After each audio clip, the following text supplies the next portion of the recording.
비 내리는 압구정에서 72세 아버지가 성공한 딸들을 찾아간다. 아버지, 이러시면 좀 곤란해요. 딸들이 초라한 아버지를 부끄러워한다. 용돈이라도. 큰딸이 10만 원, 둘째가 5만 원을 건네며 책임을 회피한다. 막내만이 우리 집으로 가요. 따뜻하게 밥부터 드세요라며 아버지를 안는다. 언니들의 차가운 시선 속에서 가족의 온도차가 적나라하게 드러난다. 이야기 시작하기 전에요.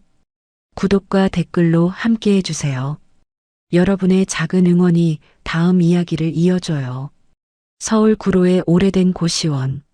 좁은 계단을 올라 3층 끝방에 도착하면 72세의 이만식이 살고 있었습니다. 새벽 5시. 만식은 알람 소리도 없이 저절로 눈을 떴습니다. 아이고, 또 몸이 뻐근하네. 만식이 허리를 짚으며 일어났습니다. 좁은 방에는 침대 하나와 작은 옷장, 그리고 전기포트가 전부였습니다. 벽에는 낡은 가족 사진이 걸려 있었습니다. 10여 년 전 사업이 잘 나가던 시절 찍은 사진이었습니다. 정장 차림의 만식과 예쁘게 차려입은 세 딸이 함께 웃고 있었습니다. 그때가 좋았는데. 만식이 사진을 바라보며 한숨을 쉬었습니다. 세수를 마친 만식은 시멘트 가루와 철가루로 얼룩진 작업복을 입었습니다. 몇 번 빨아도 지워지지 않는 얼룩들이 만식의 현실을 말해주고 있었습니다. 사람 하나 살리려고 평생 뛰었는데 결국 이 꼴이구나. 거울 속 자신의 모습을 보며 만식은 씁쓸해했습니다. 한때는 성공한 사업가였던 모습을 찾기 어려웠습니다. 오전 6시 만식은 지하철을 타고 공사장으로 향했습니다. 어르신, 또 오셨네요. 공사장 소장 김 씨가 반갑게 맞았습니다. 네, 오늘도 잘 부탁드립니다. 오늘은 철근 작업이 많아요. 하루 종일 하시면 4만 원 정도 나올 것 같은데. 고맙습니다. 만식의 일은 공사에서 나오는 폐철근에 묻은 시멘트를 망치로 털어내는 것이었습니다. 단순하지만 체력과 집중력이 필요한 일이었습니다. 탕탕탕. 망치 소리가 공사장에 울려 퍼졌습니다. 만식은 묵묵히 철근을 두드렸습니다. 손에는 굳은 살이 박여 있었고 등에는 땀이 흘렸습니다. 아저씨, 나이가 있으신데 힘드시겠어요. 옆에서 일하던 젊은 작업자가 걱정스럽게 말했습니다. 괜찮아요. 일할 수 있을 때까지 해야죠. 가족분들은 어떻게 되세요? 딸 셋이 있어요. 아, 그럼 좋으시겠네요. 효도 받으시고. 만식은 쓴웃음을 지었습니다. 글쎄요. 다들 바쁘게 사니까. 점심시간이 되자 만식은 도시락과 물 한 병으로 식사를 해결했습니다. 아저씨, 혼자 드세요? 같이 먹어요. 고맙습니다. 다른 작업자들과 함께 앉아 밥을 먹으며 만식은 과거를 떠올렸습니다. 예전에는 딸들과 함께 좋은 식당에서 식사를 자주 했었습니다. 큰딸 서진이 서울대에 합격했을 때는 가족 모두가 호텔 뷔페에서 축하 파티를 열었었습니다. 둘째 혜진이 프랑스 유학을 떠날 때는 김포공항까지 온 가족이 배웅을 나갔었습니다. 막내 수지는 대학 진학 대신 아버지의 사업을 도와주겠다며 회사에서 일했었습니다. 그때는 내가 자랑스러운 아버지였는데. 만식이 도시락을 먹으며 생각했습니다. 오후 작업을 계속하던 만식은 갑자기 현기증을 느꼈습니다. 아저씨, 괜찮으세요? 네, 괜찮습니다. 하지만 다리가 후들거렸습니다. 나이가 들어 체력이 예전 같지 않았습니다. 오늘은 여기서 마무리하시고 내일 하세요. 소장이 걱정스럽게 말했습니다. 아니에요. 조금 더 할 수 있어요. 아니에요. 몸이 중요하죠. 결국 만식은 오후 4시에 일을 마쳤습니다. 하루 임금으로 3만 5천 원을 받았습니다. 아저씨, 무리하지 마시고 건강 챙기세요. 고맙습니다. 내일 또 오겠습니다.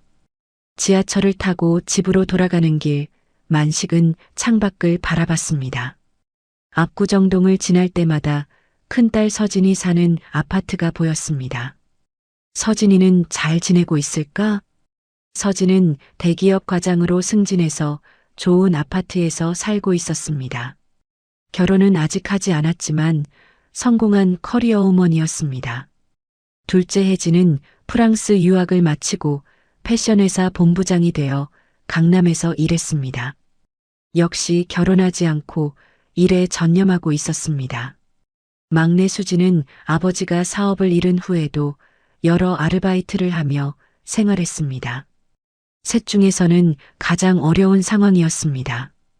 고시원에 도착한 만식은 편의점에서 컵라면을 사서 저녁을 해결했습니다. 딸들한테 연락해 볼까? 만식이 휴대폰을 들여다봤습니다. 딸들의 번호는 여전히 저장되어 있었습니다. 하지만 선뜻 전화를 걸 용기가 나지 않았습니다. 지금의 초라한 모습을 보이기가 부끄러웠습니다. 내가 이런 모습으로 딸들 앞에 나설 수 있을까? 만식은 망설였습니다. 그때 옆방에서 젊은 사람이 가족과 통화하는 소리가 들렸습니다. 엄마, 잘 지내세요? 네, 저도 잘 있어요. 그 소리를 들으며 만식은 딸들이 그리워졌습니다. 딸들 얼굴이라도 보고 싶다. 만식은 지갑을 열어봤습니다. 몇천 원밖에 없었지만 마음속 기대만큼은 아직 꺼지지 않았습니다. 다음 날 아침 만식은 평소보다 일찍 일어났습니다. 오늘은 딸들을 만나러 가기로 결심했기 때문이었습니다. 오늘은 공사장 일을 쉬어야겠다. 만식이 휴대폰으로 소장에게 연락했습니다. 소장님, 오늘 개인적인 일이 있어서 못 나갈 것 같습니다. 괜찮아요, 아저씨. 몸 조리하세요. 만식은 평소보다 깔끔하게 옷을 차려입었습니다. 그나마 덜 낡은 셔츠와 바지를 골라 입고 구두도 닦았습니다. 딸들한테 부끄럽지 않게 거울을 보며 만식은 머리를 정리했습니다. 하지만 여전히 초라한 모습이었습니다. 오전 9시 만식은 지하철을 타고 압구정동으로 향했습니다. 큰딸 서진이 사는 곳이었습니다. 지하철에서 내린 만식은 높은 아파트들을 올려다봤습니다. 서진이가 저기 살고 있구나. 서진의 아파트 앞에 도착했을 때 하늘에서 부슬부슬 비가 내리기 시작했습니다. 아파트 입구에서 정장을 차려입은 여성이 나오는 것이 보였습니다. 큰딸 서진이었습니다. 서진아. 만식이 딸을 부르며 다가갔습니다. 서진은 아버지를 보자마자 놀란 표정을 지었습니다. 아버지, 어떻게 여기를? 서진의 목소리에는 당황함이 가득했습니다. 주변을 둘러보며 누가 보는지 확인했습니다. 딸 보고 싶어서 왔지. 아버지, 연락이라도 하시지. 서진은 아버지의 초라한 모습을 보며 눈살을 찌푸렸습니다. 회사 가야 하는데 갑자기 오시면 잠깐만 얘기하자. 오랜만에 만났는데 그때 아파트에서 또 다른 여성이 나왔습니다. 둘째 딸 혜진이었습니다. 언니 같이.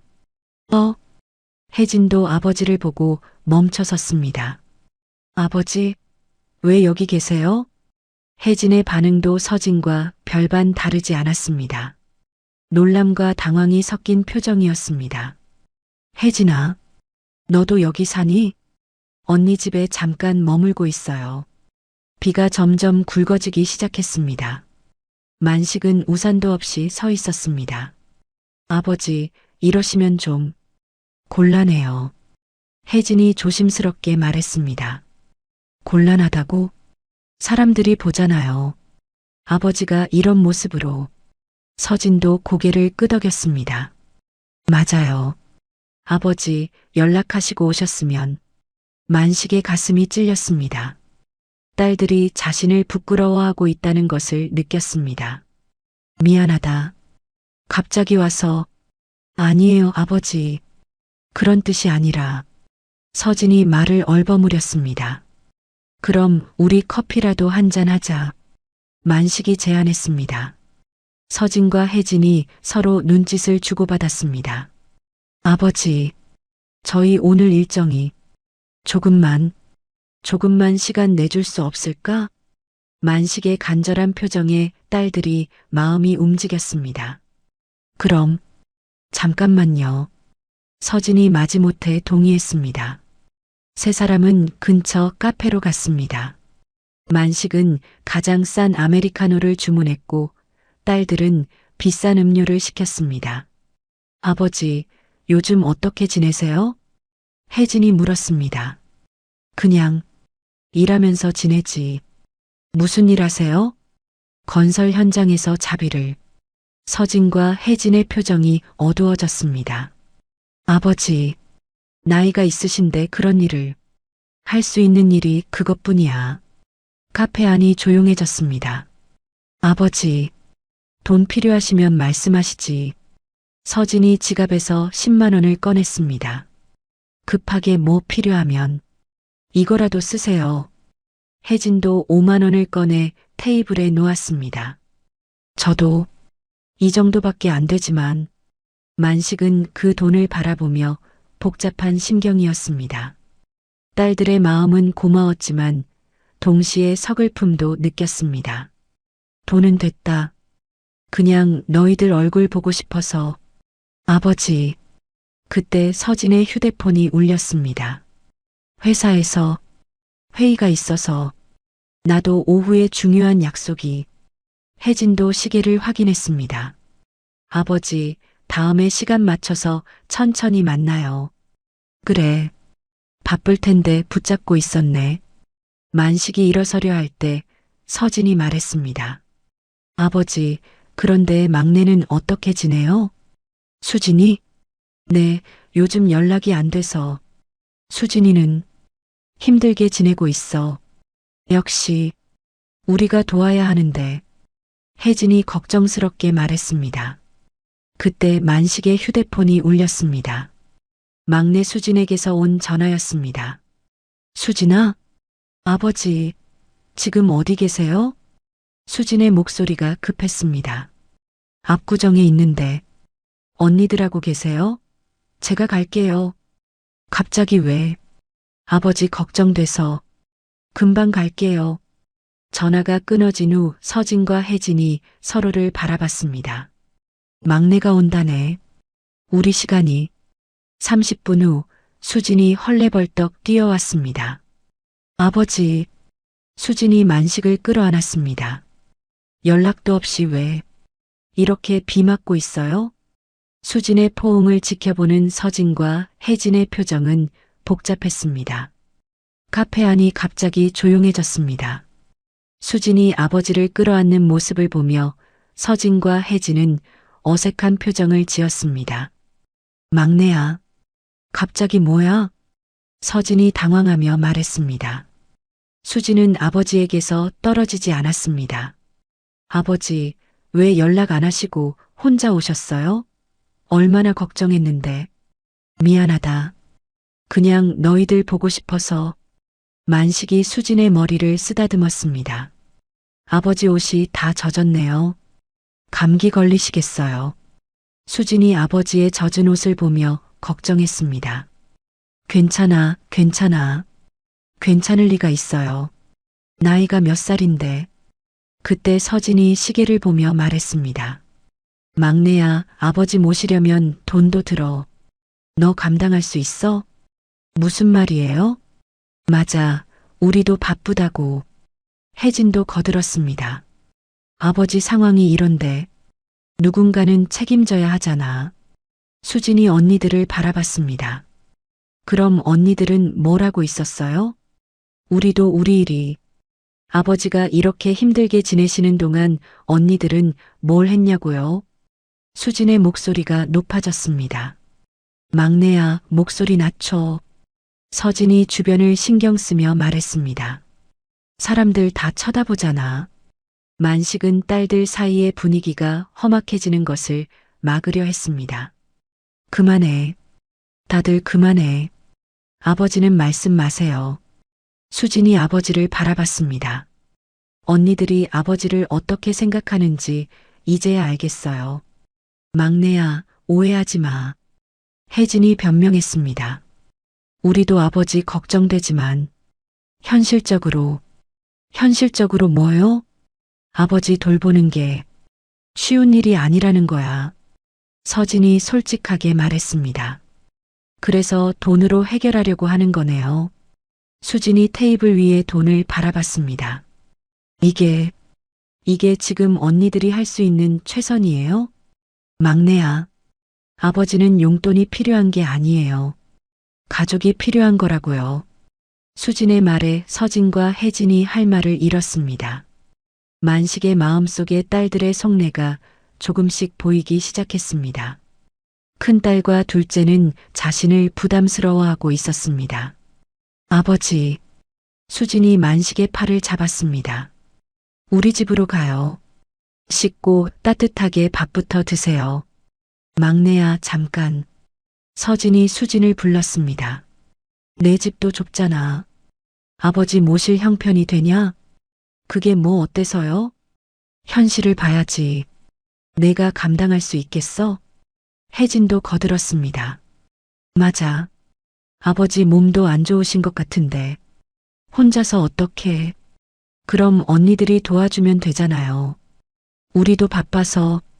바쁘다는 핑계로 아버지를 외면하는 거네요. 수진이 실망스럽게 말했습니다. 만식은 딸들 사이에 갈등이 깊어지는 것을 보며 마음이 아팠습니다. 그만하자. 다들 그만하자. 아버지, 저는 언니들이 이해가 안 돼요. 수진아, 아버지를 위해서라면 뭐든 할 수 있어요. 언니들처럼 돈으로 해결하려고 하지 않아요. 서진이 화를 냈습니다. 야, 너 지금 우리 보고 나쁜 딸이라는 거야? 제가 언제 그런 말 했어요? 지금 하고 있는 말이 그런 뜻 아니야? 언니가 알아서 해석하세요. 혜진이 중재하려 했습니다. 그만해, 둘 다. 아버지 앞에서 이러면 어떡해. 하지만 분위기는 이미 나빠진 상태였습니다. 아버지, 수진이 만식을 일으켜 세웠습니다. 우리 나가요. 여기서 더 이상 얘기할 게 없어요.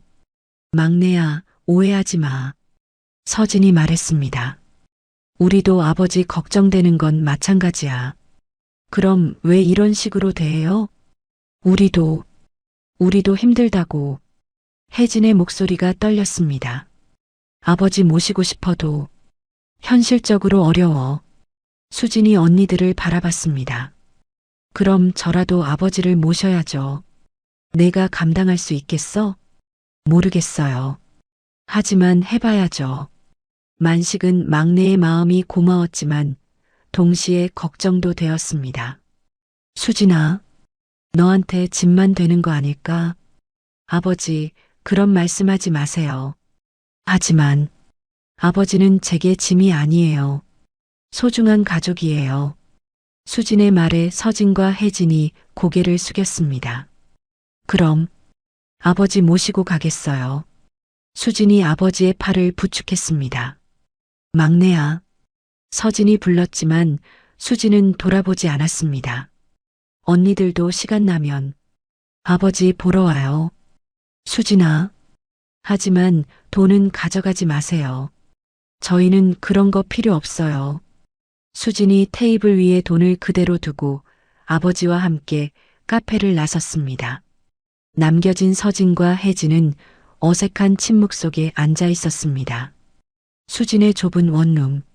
만식은 딸이 준비해준 따뜻한 물로 씻고 깔끔한 옷으로 갈아입었습니다. 아버지, 이제 좀 나아 보이세요. 수진이 따뜻한 죽을 끓여 가져왔습니다. 고맙다, 수진아. 만식은 딸이 차려준 상 앞에 앉아 죽을 먹으며 눈물을 흘렸습니다. 왜 우세요? 그냥 고마워서. 당연한 거예요. 수진이 아버지 옆에 앉으며 말했습니다. 아버지, 힘들었으면 말이라도 하시지. 너한테 짐 되고 싶지 않아서. 아버지가 언제 저한테 짐이었어요? 수진의 손이 만식의 거친 손을 덮었습니다. 이렇게 굳은 살이 아버지가 얼마나 고생하셨는지 알겠어요. 괜찮아. 일할 수 있는 게 어디야. 아버지, 언니들 말은 신경 쓰지 마세요. 언니들도 사정이 있을 거야. 무슨 사정이요? 아버지보다 더 중요한 사정이 뭐가 있어요? 그때 수진의 휴대폰이 울렸습니다.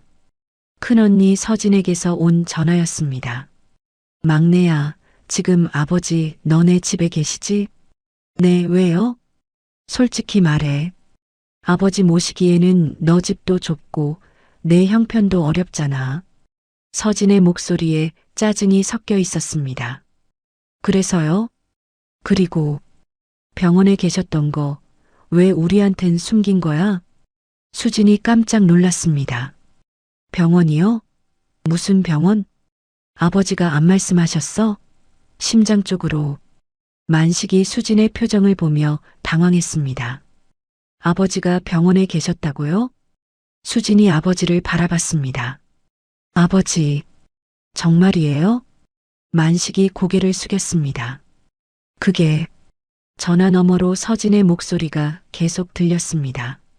아버지 이름으로 된 압류통지서가 우리 집으로 왔어. 병원비 때문에. 수진의 손에서 휴대폰이 떨어질 뻔했습니다. 압류통지서라고요? 응. 병원비가 많이 밀렸나 봐. 수진이 아버지를 바라봤습니다. 아버지, 언제부터 아프셨어요? 몇 달 전부터. 가슴이 답답하고 그런 중요한 일을 왜 말 안 하셨어요? 너희들 걱정시키고 싶지 않아서. 수진의 눈에서 눈물이 흘렸습니다. 아버지, 혼자 얼마나 무서우셨어요? 괜찮았어. 괜찮을 리 없잖아요. 휴대폰에서 서진의 목소리가 계속 들렸습니다. 막내야, 거기 있어? 수진이 다시 전화를 받았습니다. 언니, 솔직히 말해서 우리도 부담스러워. 뭐가 부담스럽다고요? 아버지 병원비도 그렇고 계속 돌봐드려야 하는 것도. 수진이 화가 났습니다. 그럼 어쩌자는 거예요? 요양원 같은데 알아봐야 하는 거 아니야? 요양원이라고요? 만식이 그 말을 듣고 충격을 받았습니다. 언니, 정말 그런 생각하고 계셨어요? 현실적으로 생각해봐. 우리가 계속 모실 수는 없잖아. 왜 없어요? 우리도 우리 일이 있고 아버지도 전문적인 케어를 받으시는 게. 수진이 전화를 끊어버렸습니다. 만식은 딸들의 대화를 듣고 깊은 상처를 받았습니다. 수진아, 미안하다. 왜 아버지가 미안하다고 하세요? 내가 너희들한테 짐이 되는구나. 아니에요. 절대 그런 거 아니에요. 수진이 아버지를 꽉 안았습니다. 언니들이 이상한 거예요. 아버지는 잘못 없어요. 하지만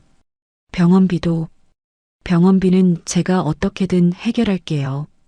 너 혼자서 어떻게. 방법이 있을 거예요. 아르바이트를 더 하든지. 만식이 딸의 마음이 고마우면서도 미안했습니다. 수진아, 너까지 고생하게 만들어서. 아버지, 그런 말 하지 마세요. 그때 또 휴대폰이 울렸습니다. 이번에는 둘째 혜진이었습니다. 수진아, 언니랑 통화했지? 네. 우리도 고민이 많아. 아버지 모시고는 싶은데. 그럼 왜 그런 말을 해요? 현실적으로. 우리가 다 포기하고 아버지만 돌볼 수는 없잖아. 수진이 한숨을 쉬었습니다. 언니들은 일이 더 중요한 거네요. 그런 게 아니라. 그럼 뭐예요? 우리도 무서워. 혜진의 목소리가 떨렸습니다. 뭐가 무서워요? 책임이. 부담스러워. 수진이 언니들의 진심을 알 것 같았습니다. 그럼 저라도 아버지를 모셔야죠. 너 혼자 감당할 수 있겠어? 모르겠어요. 하지만 해야죠. 수진아, 언니들처럼 도망치지는 않을 거예요. 수진이 전화를 끊고 아버지를 바라봤습니다. 아버지, 우리 둘이서 힘내요. 만식의 눈에서 눈물이 흘렸습니다.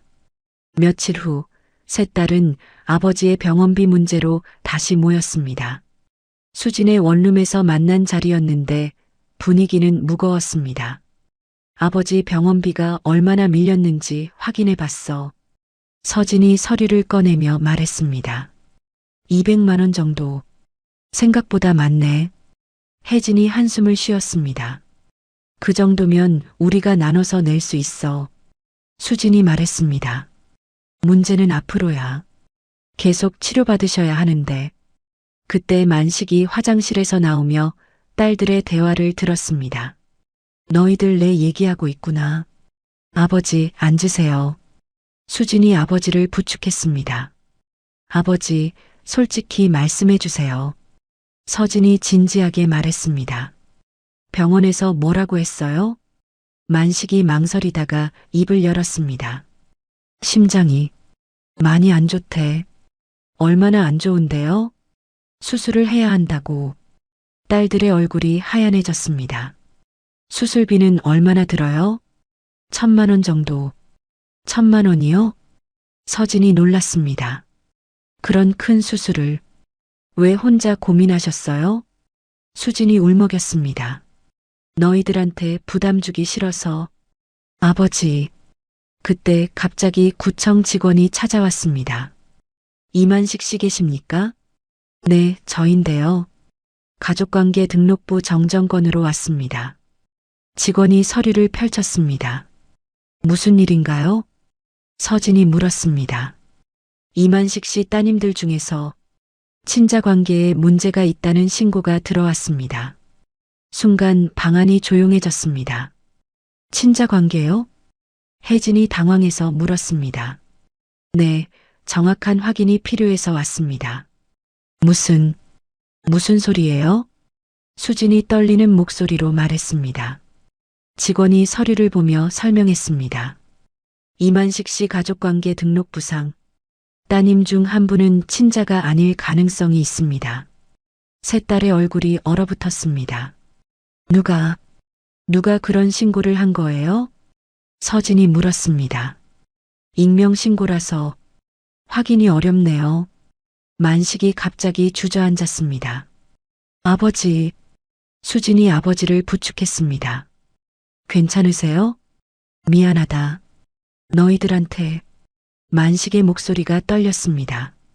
아버지, 무슨 말씀이에요? 혜진이 다급하게 물었습니다. 직원이 어색해하며 말했습니다. 일단 정확한 확인을 위해 유전자 검사가 필요합니다. 유전자 검사요? 네, 세 분 모두. 서진이 화를 냈습니다. 이게 무슨 일이에요? 갑자기 와서. 죄송합니다. 하지만 법적 절차라서. 수진이 떨리며 물었습니다. 아버지, 정말 무슨 일이에요? 만식이 고개를 떨구었습니다. 너희들 어머니 돌아가시기 전 내가 큰 잘못을 했다. 잘못이 뭔데요? 그때 어머니가 많이 아프셨잖아. 병원 입원해 계시고. 만식이 힘들게 말을 이었습니다. 내가 외로워서 다른 여자를 만났어. 딸들이 충격을 받았습니다. 다른 여자요? 그 사람과 사이에서 설마. 서진이 믿을 수 없다는 표정을 지었습니다. 그 죗값이 지금 이렇게 온 거다. 만식이 울먹였습니다. 혜진이 떨리는 목소리로 물었습니다. 그럼 누구예요? 누가 진짜 딸이 아니냐고요? 나도 정확히 모르겠어. 모른다고요? 수진이 놀랐습니다. 어머니가 마지막까지 말씀하지 않으셨어. 그럼 우리 중 누군가는. 서진의 목소리가 떨렸습니다. 직원이 조심스럽게 말했습니다. 일단 검사를 받아보시고 결과가 나오면 연락드리겠습니다. 직원이 나간 후 세 딸은 서로를 바라보았습니다. 이게 무슨 일이야? 혜진이 중얼거렸습니다. 아버지, 왜 지금까지 숨기셨어요? 서진이 분노와 당황이 섞인 표정으로 물었습니다. 미안하다. 정말 미안하다. 만식이 고개를 숙였습니다. 수진이 두 손을 떨며 말했습니다. 그럼 저희 중 누군가는 정말 아버지 딸이 아닐 수도 있다는 거예요? 수진아, 이런 식으로 알게 될 줄은 몰랐어요. 방 안은 무거운 침묵에 휩싸였습니다. 서진이 일어서며 말했습니다. 일단 검사부터 받아보자. 언니, 지금 당장 뭘 해도 소용없어. 결과를 봐야지. 혜진도 고개를 끄덕였습니다. 맞아. 확실히 알아보자. 수진만이 아버지 옆에 남아 있었습니다. 아버지, 무서워요.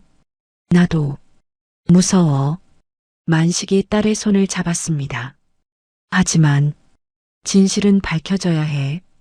유전자 검사 결과를 기다리는 일주일 동안 세 딸의 관계는 미묘하게 변했습니다. 서진과 혜진은 평소보다 연락을 자주 했고 수진은 아버지 곁을 더욱 지켰습니다. 밤늦은 시간 수진은 아버지 옆에서 잠들지 못하고 있었습니다. 수진아, 잠 못 자니? 만식이 조용히 물었습니다. 네. 아버지는요? 나도 잠이 안 와. 두 사람은 어둠 속에서 나지막하게 대화를 나눴습니다. 아버지, 무서워요. 뭐가? 검사 결과가. 만약에 제가. 수진이 말을 잇지 못했습니다. 만식이 딸의 손을 잡았습니다. 수진아, 그런 건 중요하지 않아. 어떻게 중요하지 않아요? 너는 내가 키웠잖아. 그게 전부야. 수진의 눈에서 눈물이 흘렸습니다. 하지만 피가 안 섞였다면 피보다 더 중요한 게 있어. 만식이 딸을 바라봤습니다. 마음이야. 마음. 이때 만식의 잠꼬대 같은 중얼거림이 들렸습니다. 막내야. 미안하다. 넌 항상 나만 챙겼지. 수지는 아버지가 잠든 줄 알고 조용히 속삭였습니다. 아버지, 누가 친자든 뭐든 저는 아버지가 좋아요. 아버지 한 사람이라도 저한테 살아있으니 전 그걸로 끝이에요. 만식은 잠든 척하면서 딸의 말을 들었습니다. 평생 눌러왔던 죄책감의 돌덩이가 조금씩 떨어져 나가는 느낌을 받았습니다. 다음 날 아침 만식은 결심했습니다. 이젠 도망 안 간다. 아버지, 세 딸 모두에게 진실을 말하고 다시 시작해보자. 수진이 아버지의 다짐을 듣고 안심했습니다. 네, 아버지. 뭐든 함께해요. 그날 오후 서진과 혜진이 찾아왔습니다. 둘의 표정은 평소보다 진지했습니다. 아버지, 우리 얘기 좀 해요. 서진이 조심스럽게 말을 꺼냈습니다. 그래, 할 말이 많지. 아버지, 그동안 우리가 너무했어요. 혜진이 고개를 숙였습니다. 돈으로만 해결하려고 했고 책임을 회피하려고 했어요. 괜찮다. 아니에요. 괜찮지 않아요. 서진이 눈물을 글썽였습니다. 검사 결과가 나오기 전에 말하고 싶었어요. 뭘? 저희가 무서웠어요. 혜진이 떨리는 목소리로 말했습니다. 아버지를 돌보는 것도 책임지는 것도 그래서 도망치려 했어요. 서진도 솔직하게 털어놓았습니다. 하지만 이번 일로 깨달았어요. 뭘? 수진이 물었습니다. 아버지가 정말 소중한 분이라는 걸요. 혜진이 만식을 바라봤습니다. 검사 결과가 어떻게 나오든 아버지는 아버지예요. 맞아요. 피가 섞였든 안 섞였든 우리를 키워주신 분이잖아요. 서진도 고개를 끄덕였습니다. 만식의 눈에서 눈물이 흘렸습니다. 고맙다. 정말 고맙다. 아버지, 앞으로는 제대로 모실게요. 우리가 힘을 합쳐서 아버지 수술비도 마련하고 딸들의 말에 만식은 감동했습니다. 그때 휴대폰이 울렸습니다. 검사 결과가 나왔다는 연락이었습니다. 결과가 나왔대. 수진이 떨리는 목소리로 말했습니다. 그럼 확인하러 가야겠네. 서진이 일어섰습니다. 다 같이 가요. 혜진도 동의했습니다. 무슨 결과가 나와도 우리는 가족이에요. 수진이 아버지의 팔을 부축했습니다. 구청으로 가는 길에서 네 사람은 조용했습니다. 각자 마음속으로 결과를 받아들일 준비를 하고 있었습니다. 아버지, 무섭죠? 수진이 물었습니다. 아니야. 이제는 안 무서워. 만식이 딸들을 바라보며 말했습니다. 너희들이 있으니까. 맞아요. 우리 모두 함께니까 괜찮아요. 서진이 아버지의 다른 쪽 팔을 잡았습니다. 결과가 어떻게 나와도 우리는 한 가족이에요. 혜진도 힘을 보탰습니다. 구청에 도착한 네 사람은 서로의 손을 꽉 잡고 결과를 들으러 갔습니다. 더 이상 두려워하지 않았습니다. 진실보다 더 소중한 것이 있다는 것을 깨달았기 때문입니다. 구청 민원실. 네 사람은 긴장한 채로 직원 앞에 앉았습니다. 검사 결과가 나왔습니다. 직원이 서류를 펼치며 말했습니다.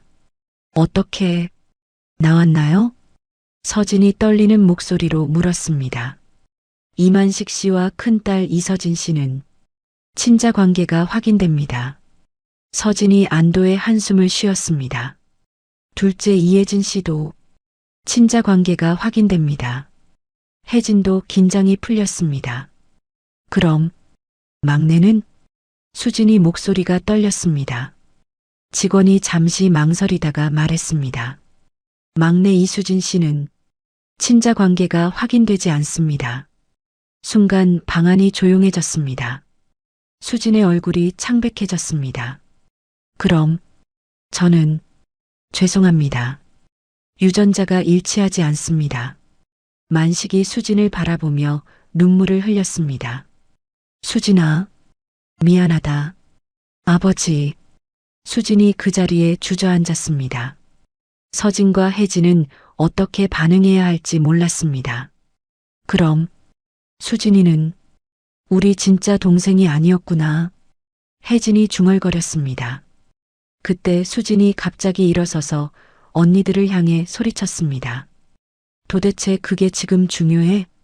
수진아, 언니들은 아버지 노숙하고 계실 때 찾지도 않았잖아.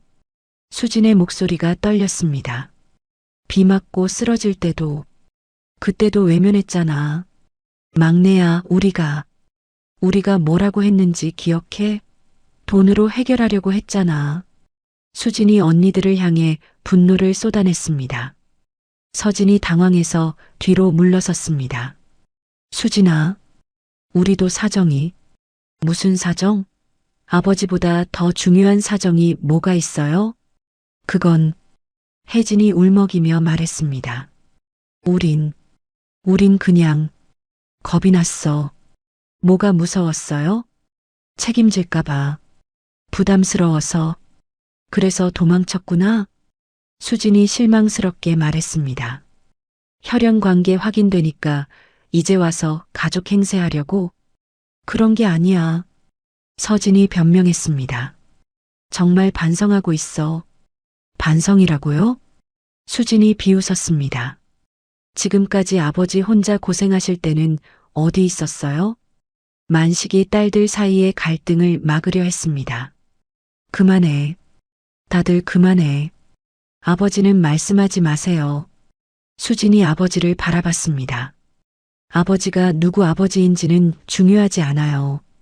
수진아, 중요한 건 누가 아버지를 지켰느냐는 거예요. 수진이 흐느끼며 계속 말했습니다. 언니들은 아버지가 힘들 때 외면했어요. 우리도 힘들었어. 혜진이 눈물을 흘렸습니다. 힘들다고 아버지를 버려도 되는 거예요? 버린 게 아니야. 그럼 뭐예요? 돈 몇 푼 주고 책임 다했다고 생각한 거예요? 서진이 고개를 숙였습니다. 미안해. 정말 미안해. 미안하다고 다 끝나는 게 아니에요. 수진의 목소리가 더욱 높아졌습니다. 아버지는 누가 친자인지보다 누가 아버지를 지켰는지가 더 중요해요. 만식이 수진의 말을 듣고 깊이 감동했습니다. 맞다. 수진이 말이 맞아. 아버지, 혈연이 중요한 게 아니야. 마음이 중요하지. 만식이 딸들을 바라보며 말했습니다. 수진이는 내가 가장 힘들 때 곁을 지켜줬어. 그건 당연한 거였어요. 수진이 아버지의 손을 잡았습니다. 아버지가 제 진짜 아버지든 아니든 상관없어요. 수진아, 저에게는 아버지가 세상에서 가장 소중한 분이에요. 만식의 눈가에서 굵은 눈물이 흘러내렸습니다. 고맙다. 정말 고맙다.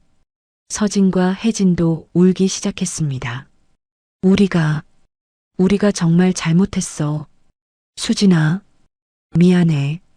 이제 와서 미안하다고 하면 뭐해요? 수진이 차갑게 말했습니다. 앞으로라도 제대로 할게. 서진이 간절하게 말했습니다. 정말 반성하고 있어. 말로만 하지 마시고 행동으로 보여주세요. 수진이 언니들을 바라봤습니다. 민원실을 나서며 네 사람은 복잡한 마음이었습니다. 진실은 밝혀졌지만 더 중요한 것들을 깨달았습니다. 혈연보다 소중한 것은 마음이었고 가족의 진정한 의미를 배웠습니다. 한 달 후 수진의 원룸은 조금 더 따뜻해졌습니다. 벽에는 오래된 가족 사진이 걸려 있고 만식은 천천히 회복하며 새로운 일상을 만들어가고 있었습니다. 아버지, 오늘 병원 검진 어땠어요? 수진이 퇴근 후 집에 들어서며 물었습니다. 많이 좋아졌대. 수술 날짜도 잡혔어? 정말이요? 응, 다음 주 화요일. 만식이 미소를 지으며 말했습니다. 걱정하지 마. 다 잘 될 거야. 그때 문을 두드리는 소리가 들렸습니다. 누구지? 수진이 문을 열어보니 서진과 혜진이 반찬통을 여러 개 들고 서 있었습니다. 언니들, 안녕, 수진아. 서진이 조심스럽게 인사했습니다. 아버지 드시라고 반찬 좀 만들어 왔어. 혜진도 반찬통을 내밀었습니다. 들어오세요. 수진이 문을 열어줬습니다. 한 달 전과 달리 언니들의 태도가 많이 달라져 있었습니다. 아버지, 안녕하세요. 서진과 혜진이 정중하게 인사했습니다. 그래, 왔구나. 만식이 반갑게 맞았습니다. 아버지, 병원에서 뭐라고 했어요? 수술 잘 되면 괜찮을 거래. 수술비는 준비됐어요? 서진이 조심스럽게 물었습니다. 우리가 셋이서 나누기로 했어. 수진이 대답했습니다. 정말요? 네, 각자 할 수 있는 만큼. 저녁 준비를 하며 네 사람은 자연스럽게 대화를 나눴습니다. 한 달 전과는 완전히 다른 분위기였습니다. 아버지, 제가 끓인 미역국 드세요. 혜진이 정성스럽게 국을 떠드렸습니다. 고맙다. 저는 아버지가 좋아하시는 김치찌개 끓여왔어요. 서진도 반찬을 차렸습니다. 수진이 그 모습을 보며 뿌듯해했습니다. 이제야 좀 가족 같네요.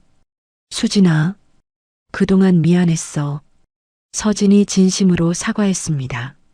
너 혼자 모든 걸 감당하게 해서 이제 그런 얘기하지 말아요. 수진이 언니들을 바라봤습니다. 중요한 건 앞으로니까. 식사를 마친 후 네 사람은 거실에 앉아 이야기를 나눴습니다. 아버지, 한 가지 물어봐도 될까요? 혜진이 조심스럽게 말을 꺼냈습니다. 뭐든 물어봐. 저희가 아버지 친자인 게 확인됐는데 기분이 어때요? 만식이 잠시 생각하다가 대답했습니다. 솔직히 안도했지. 왜요? 너희들에게 미안한 마음이 있었거든. 아버지. 하지만 이제는 알겠어.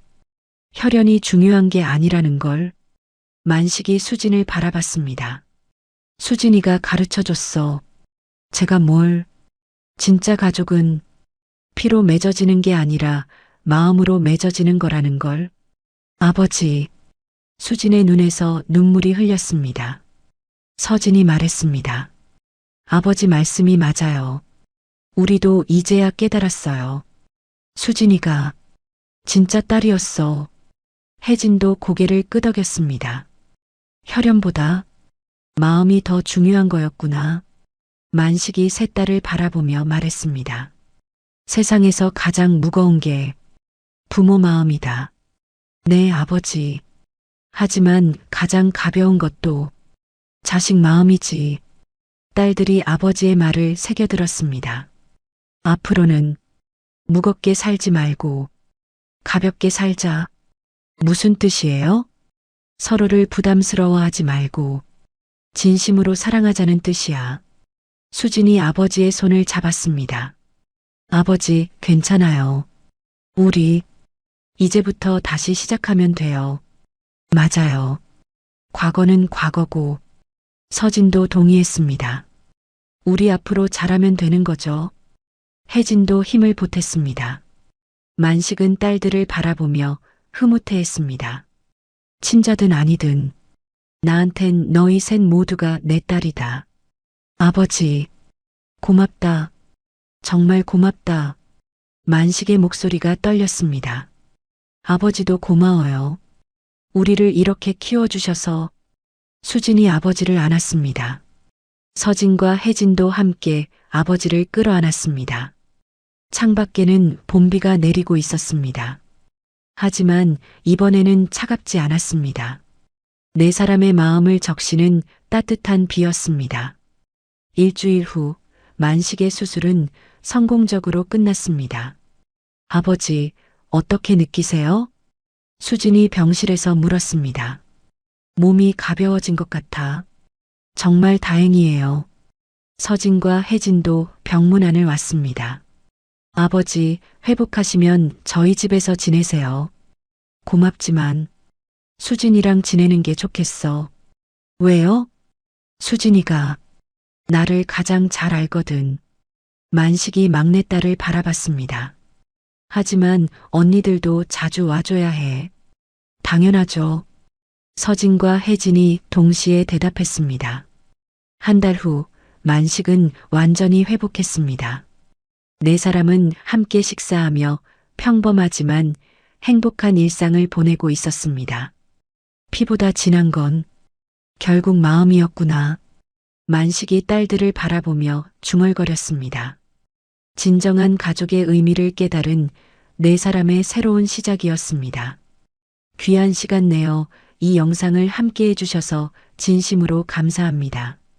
여러분의 한 번 시청, 한 줄 댓글이 저에게 큰 힘이 됩니다. 앞으로도 마음을 어루만지는 이야기로 보답드리겠습니다. 항상 건강하시고 따뜻한 하루 보내세요. 눈보라 속 담요를 뒤집어 쓴 노숙 여인을 본 순간 정우의 숨이 멎었다. 은영, 너 맞지? 떨리는 목소리가 얼어붙은 밤을 갈랐다. 여인은 고개를 들지 못한 채 입술만 떨었다. 정우 씨 미안해. 20년을 삼켰던 분노와 그리움이 동시에 터졌다. 왜 우리를 버렸는데? 정우의 울음이 겨울 공기를 찢었다. 이야기 시작하기 전에요. 구독과 댓글로 함께 해주세요. 여러분의 작은 응원이 다음 이야기를 이어줘요. 경기도 의정부의 오래된 상가 한 귀퉁이에 자리한 작은 철물점. 낡은 간판에는 정우철물이라는 글자가 바래져 있었습니다. 62의 박정우는 20년째 혼자서 이 가게를 지키고 있었습니다.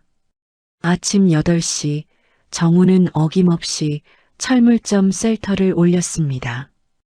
끼익 소리를 내며 올라가는 낡은 셀터 소리가 정적을 깨뜨렸습니다. 정우의 하루는 항상 이 소리로 시작되었습니다. 오늘도 하루가 시작되네.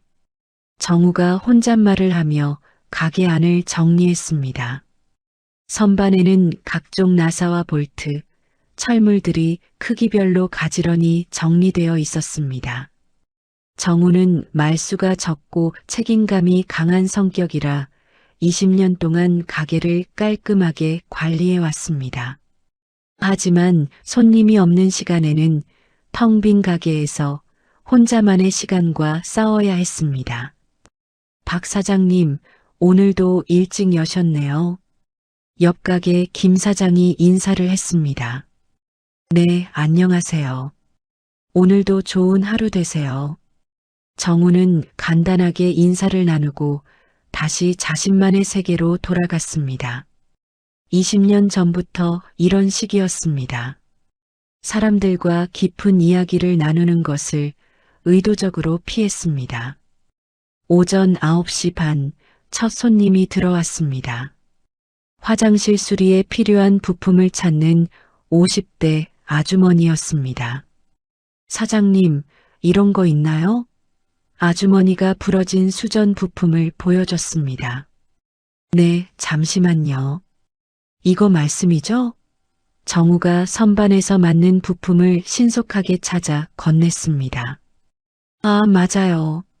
얼마예요? 5,000원입니다. 정말 고맙습니다. 사장님 덕분에 수리비 많이 아꼈네요. 간단한 거래였지만 정우에게는 하루 중 가장 활기찬 순간이었습니다. 누군가에게 도움이 된다는 느낌이 그를 살아가게 하는 작은 동력이었습니다. 10시경, 단골 할아버지가 가게에 들어왔습니다. 정우야, 망치 하나 빌려줄 수 있나? 네, 여기 있습니다. 언제까지 쓰실 건가요? 오후에 가져다 줄게. 고맙다. 천만에요. 조심히 사용하세요. 정우는 동네 사람들에게 도구를 빌려주는 일도 자주 했습니다. 20년간 쌓인 신뢰 덕분이었습니다. 점심시간이 되자 정우는 가게 뒤편 작은 공간에서 편의점 도시락을 꺼내 먹었습니다. 전자레인지에 데운 김치볶음밥과 우유 한 팩이 전부였습니다. 은영이가 만들어준 도시락이 그리워지네. 정우가 젓가락질을 하며 생각했습니다. 전처 이은영은 어느 겨울 새벽 아무 말도 남기지 않은 채 사라졌습니다. 정우가 아침에 깨어났을 때 이미 침대는 텅 비어 있었고 옷장의 은영 옷들도 모두 사라진 후였습니다. 여보, 어디 갔어? 정우가 그날 아침 집안 곳곳을 뒤지며 은영을 찾았습니다. 하지만 편지 한 장, 메모 하나 남기지 않은 채였습니다. 마치 처음부터 없었던 사람처럼 깔끔하게 사라져버렸습니다. 그날 이후 정우의 삶은 텅 비어버린 듯 했습니다. 아침에 일어나서 가게를 열고 손님을 상대하고 저녁에 문을 닫는 기계적인 반복이 시작되었습니다. 아들 준성은 군 제대 후 연락이 뜸해졌습니다. 어머니가 사라진 충격에서 벗어나지 못한 채 아버지와도 거리를 두게 되었습니다. 아빠, 안녕하세요. 한 달에 한 번 정도 오는 준성의 전화였습니다. 응, 준성아. 잘 지내고 있지? 네, 그런대로요. 아빠는 어떠세요? 나도 잘 지내고 있어. 회사 일은 어때? 바쁘긴 한데 괜찮아요. 그럼 또 연락드릴게요. 항상 이런 식의 짧은 통화였습니다. 서로 깊은 이야기는 피했습니다. 오후 2시경, 동네 할머니가 가게에 들어왔습니다. 정우야, 자주 보던 얼굴이 없어서 궁금해서 왔어. 정우의 얼굴이 순간 굳어졌습니다. 누구 이야기인지 짐작이 갔습니다. 누구 말씀이세요? 너 부인 말이야. 요즘 통 안 보이네. 어디 아프신가? 20년이 지났지만 여전히 은영에 대한 이야기를 듣는 것은 힘들었습니다. 정우는 마음을 다잡고 답했습니다. 아, 친정 어머니가 편찮으셔서 간병하러 가 있어요. 아이고, 그래. 빨리 나으시길 바라야지. 동네 사람들에게는 여전히 은영이 잠깐 어디 간 것처럼 말하고 있었습니다. 진실을 말하기에는 너무 부끄럽고 아팠습니다. 오후 4시 중학생 아이가 들어왔습니다. 아저씨, 이런 나사 있어요? 아이가 부러진 자전거 부품을 보여줬습니다. 있지, 잠깐만. 정우가 친절하게 맞는 부품을 찾아줬습니다. 얼마예요? 그냥 가져가. 공부 열심히 해. 정말요? 감사합니다. 아이의 밝은 웃음을 보니 정우도 기분이 조금 좋아졌습니다. 저녁 7시 정우는 가게 문을 닫았습니다. 셔터를 내리는 소리가 하루의 끝을 알렸습니다. 그리고 가게에서 도보로 10분 거리에 있는 작은 원룸으로 향했습니다. 원래는 은영과 함께 살던 투룸 아파트가 있었지만 은영이 사라진 후 혼자 살기에는 너무 크고 임대료도 부담되어 더 작은 곳으로 이사했습니다. 집에 왔네. 정우가 원룸 문을 열며 중얼거렸습니다. 방 안에는 침대와 작은 책상, 그리고 낡은 텔레비전이 전부였습니다. 벽에는 20년 전 가족 사진이 하나 걸려 있었습니다. 은영과 어린 준성, 그리고 젊은 정우의 모습이 담긴 사진이었습니다. 사람 사라지는 건 한순간이더라. 붙잡을 시간조차 없었지. 정우가 사진을 바라보며 중얼거렸습니다. 편의점에서 산 컵라면으로 저녁을 때우고 정우는 침대에 누워 천장을 바라봤습니다. 왜 떠났을까? 무엇이 그렇게 힘들었을까? 매일 밤 같은 질문을 반복했지만 답은 없었습니다. 정우의 일상은 잊고 싶은 과거 위에 겨우 서 있었습니다. 며칠 후 초겨울, 매서운 바람이 몰아치던 저녁이었습니다. 정우는 평소보다 늦게 가게 문을 닫았습니다. 마지막 손님이 급히 필요한 부품을 사러 와서 시간이 늦어진 것이었습니다. 오늘은 정말 추워지네. 정우가 코트깃을 세우며 집으로 향했습니다. 거리는 을씨년스럽게 비어 있었습니다. 가로등 불빛만이 흰 입김을 내뿜으며 걷는 정우의 그림자를 길게 늘여놓고 있었습니다. 집으로 가는 길목에서 정우는 멈춰 섰습니다. 골목 어귀벽 밑에 누군가 웅크리고 앉아있는 모습이 보였습니다. 저 추운데 앉아 계시면 어떡하나. 정우가 다가가려다 망설였습니다. 최근 들어 노숙자들이 늘어나고 있다는 뉴스를 본 적이 있었습니다. 하지만 이런 추운 날씨에 밖에서 밤을 보낸다는 것은 위험한 일이었습니다. 정우는 결국 발걸음을 돌려 근처 편의점으로 갔습니다. 사장님, 따뜻한 음료수 하나랑 담요 있나요? 담요는 없는데 핫팩이랑 컵라면은 어떠세요? 그것도 좋겠네요. 둘 다 주세요. 정우는 따뜻한 커피와 컵라면, 그리고 핫팩 몇 개를 샀습니다. 그리고 다시 그 골목으로 향했습니다.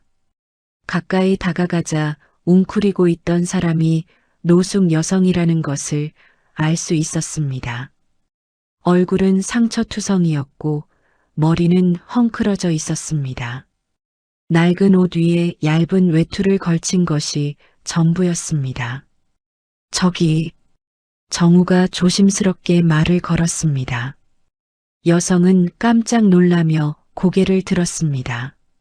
그 순간 정우는 손에 들고 있던 편의점 봉지를 떨어뜨릴 뻔했습니다.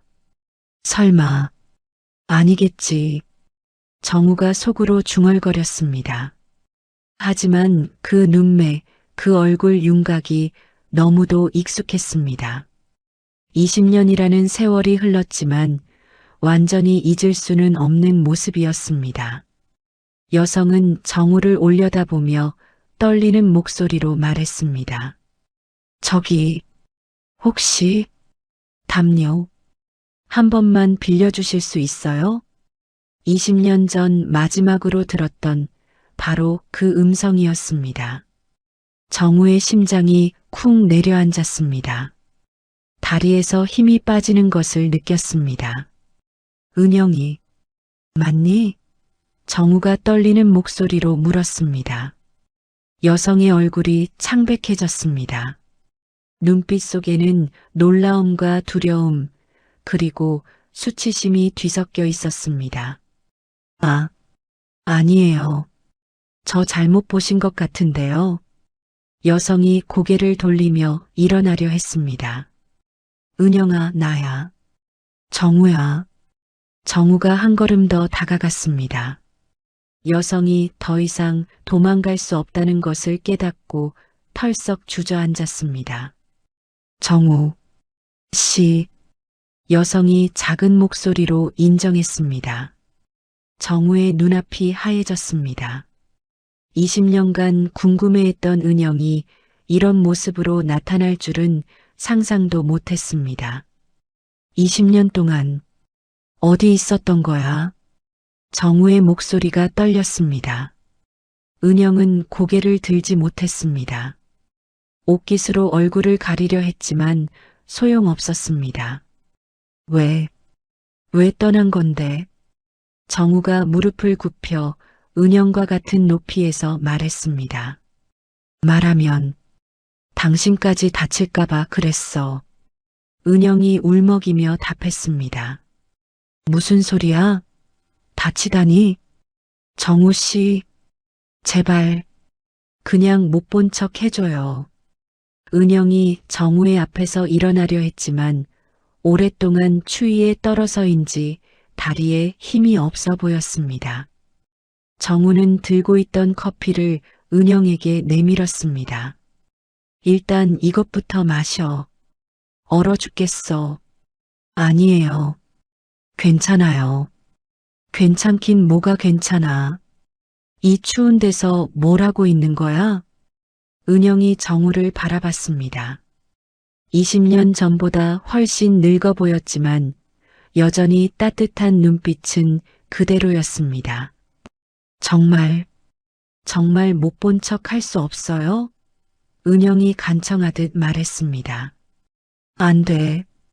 20년 동안 궁금했어. 왜 갑자기 사라졌는지, 어디서 뭘 하고 있었는지. 정우가 자신의 코트를 벗어 은영의 어깨에 걸쳐줬습니다. 이러면 안 돼요. 사람들이 보면, 사람들은 신경 쓰지 마. 일단 따뜻한 데로 가자. 안 돼요. 정말 안 돼요. 은영이 코트를 벗으려 했지만 정우가 막았습니다. 왜 안 돼? 우리 사이에 뭐가 그렇게 어려워? 20년이나 지났잖아요. 이제 남남이에요. 남남이라고? 우리가 남남이라고? 정우의 목소리가 커졌습니다. 지나가던 사람들이 쳐다봤습니다. 조용히 해줘요. 제발. 은영이 주위를 살피며 말했습니다. 정우는 은영의 반응에서 뭔가 심상치 않다는 것을 느꼈습니다. 단순히 부끄러워서가 아니라 무언가를 두려워하고 있었습니다. 은영아, 혹시 누가 너를 괴롭히는 사람이라도 있어? 은영이 깜짝 놀라며 정우를 바라봤습니다. 아니에요. 그런 거 아니에요. 하지만 은영의 반응이 오히려 정우의 의심을 확신으로 바꿔놓았습니다. 근처에 찻집이나 따뜻한 데 가서 얘기하자. 이런 데서 말할 일이 아니야. 정말 안 돼요. 저 가봐야 해요. 은영이 일어서서 도망가려 했지만 정우가 은영의 손목을 잡았습니다. 도망가지 마. 20년 만에 만났는데 이렇게 헤어질 수는 없어. 은영의 손목에서 정우는 이상한 것을 발견했습니다. 손목에 멍자국이 있었습니다. 이건 뭐야? 은영이 급하게 소매로 손목을 가렸습니다. 아무것도 아니에요. 정우는 은영이 무언가를 숨기고 있다는 것을 확신했습니다. 정우는 은영의 손목에서 본 멍자국이 머릿속에서 떠나지 않았습니다. 20년 만에 만난 전처가 이런 모습이라니 도저히 그냥 지나칠 수 없었습니다. 은영아, 제발 도망가지 마. 우리 얘기 좀 하자. 정우가 간절하게 말했습니다. 정우 씨, 정말 안 돼요. 저 가봐야 해요. 은영이 고개를 저으며 뒷걸음질 쳤습니다. 하지만 정우는 포기할 수 없었습니다. 20년간 품어온 궁금증과 원망, 그리고 지금 은영의 처참한 모습이 그를 놓아주지 않았습니다. 그럼 내일이라도 만나자. 시간 되는 때 말해줘. 정우가 타협점을 제시했습니다. 안 돼요. 만날 수 없어요. 왜 안 되는데? 은영이 잠시 망설이더니 작은 목소리로 말했습니다. 복잡해요. 말로 설명하기 어려워요. 정우는 은영의 반응에서 뭔가 심각한 문제가 있다는 것을 직감했습니다. 그럼 지금이라도 얘기하자. 근처에 24시간 카페 있어. 거기서 따뜻한 것도 마시고. 정말 안 돼요. 은영이 다시 도망가려 했지만 추위에 떨어서인지 비틀거렸습니다. 정우가 재빨리 은영을 붙잡았습니다. 이 상태로 어디 가려고 그래? 얼어 죽겠어. 괜찮아요. 저 혼자 할 수 있어요. 하지만 은영의 목소리에는 전혀 확신이 없었습니다. 정우는 강제로라도 은영을 따뜻한 곳으로 데려가기로 결심했습니다. 싫어도 일단 따라와. 감기라도 걸리면 어떡하려고. 정우 씨, 말 안 들으면 억지로라도 데려갈 거야. 결국 은영은 정우를 따라 근처 카페로 향했습니다. 깊은 밤이라 손님이 거의 없는 조용한 카페였습니다. 어서 오세요. 카페 직원이 인사했습니다. 따뜻한 음료 2잔 주세요. 가장 따뜻한 걸로요. 정우가 주문했습니다. 구석진 자리에 앉자 은영은 계속 주위를 살폈습니다. 마치 누군가 따라올까봐 두려워하는 것 같았습니다. 은영아, 대체 무슨 일이야? 왜 이렇게 두리번거려? 정우가 걱정스럽게 물었습니다. 아무것도 아니에요. 아무것도 아니긴.